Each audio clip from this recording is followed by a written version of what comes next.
এবার যুক্তরাষ্ট্রের নতুন নিষেধাজ্ঞার পাল্টা জবাবে বড় পরিবর্তনের বার্তা দিয়েছে ইরান। দীর্ঘদিনের টানাপোড়েনের মধ্যে গত শুক্রবার তেল বাণিজ্যের সঙ্গে জড়িত 14টি জাহাজে নিষেধাজ্ঞা আরোপ করেছে ওয়াশিংটন। এর পরপরই ইরানের পারমাণবিক শক্তি সংস্থার প্রধান মোহাম্মদ এসলামি বলেন,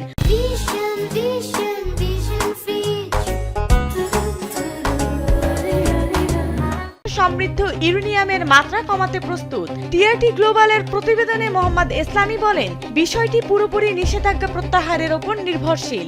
এদিকে এ নিয়ে এএফপির প্রতিবেদনে বলা হয়েছে, ইউরেনিয়াম পাতলা মানে অন্য উৎপাদনের সঙ্গে মিশিয়ে সমৃদ্ধির মাত্রা কমিয়ে আনা, যাতে চূড়ান্ত পণ্যের সমৃদ্ধির হার নির্দিষ্ট সীমা অতিক্রম না করে। 2015 সালের পারমাণবিক চুক্তিতে অনুমোদিত সীমা ছিল 3.67%, অথচ ইরান তা বাড়িয়ে 60% নেয়। জাতিসংঘ বলছে, অপারমাণবিক রাষ্ট্রগুলোর মধ্যে ইরানই একমাত্র এত উচ্চমাত্রায় ইউরেনিয়াম সমৃদ্ধ করছে। যুদ্ধের আগে থাকা 400 কেজির বেশি ইউরেনিয়ামের বর্তমান অবস্থা এখনো অজানা।